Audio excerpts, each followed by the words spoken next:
Rich Edson, thank you very much. Well, when Treasury Secretary Tim Geithner said the White House will support allowing tax cuts on the wealthy to end, he also said, quote, "We believe it is appropriate to let those tax cuts that go to the most fortunate expire." Is the administration turning this debate into class warfare, or is it just the right thing to do? A fair and balanced discussion now with Erica Payne of the Agenda Project and Sherry Jacobus, who's a Republican strategist and columnist at The Hill. Sherry, take it first. Of course, these are emotional times. Nobody ever in the best or worst of times likes tax hikes or resetting to what was a higher tax rate. But targeting the ones who actually could pay those tax hikes is what the Democrats would say is the way to go. Well, and the word there is target, and that's what it feels like, to put the big target mark on the backs of people that they're calling wealthy is really bad politics. Now, you were saying that Republicans and some Democrats are saying it's not the time to do this during a recession. You don't raise taxes during a recession, in a recession year, and that is absolutely correct. More importantly for them, and what they can't say out loud, Liz, is that you don't raise taxes during an election year, because they know, the Democrats that are sort of wavering on this now know how bad this sounds. They know it's class warfare.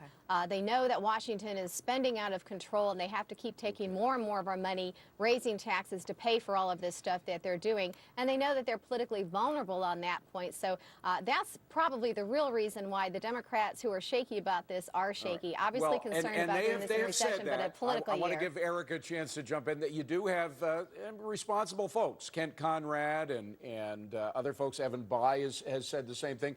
You know, the time for tax cuts, the time for reducing spending will come, but it's not now.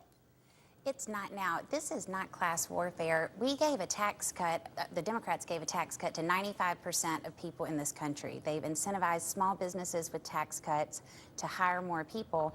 That's a critical thing to do right now. If the 5% of the people in this country who make over $250,000 a year are going to whine about 1% increase in their taxes, I sort of think they need to go talk to their Park Avenue therapist and get a grip on themselves.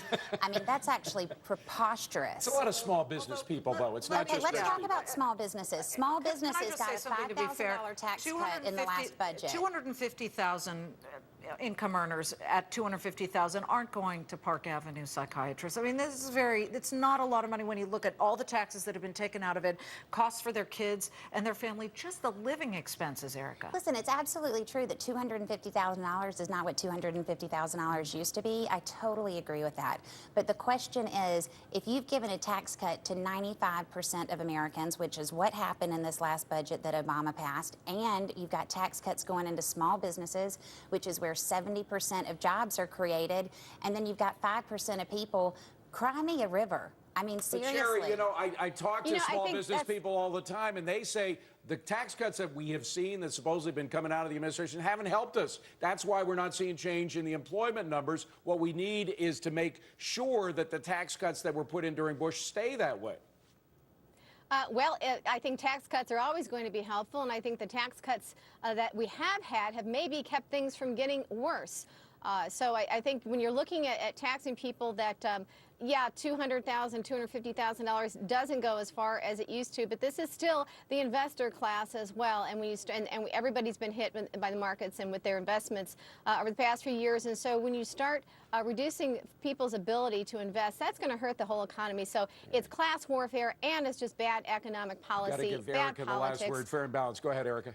A friend of mine in college once said, money can't buy you happiness, but it can buy you a yacht to take you away from unhappiness. And I think a bunch of Wall Street CEOs need to get on their yacht and take hold of themselves. We've got some problems that we've got to dig our way out of. I can feel the emails coming right now, Erica, from all the small business folks. Thank you both for coming in. Thank you very much. Thank you.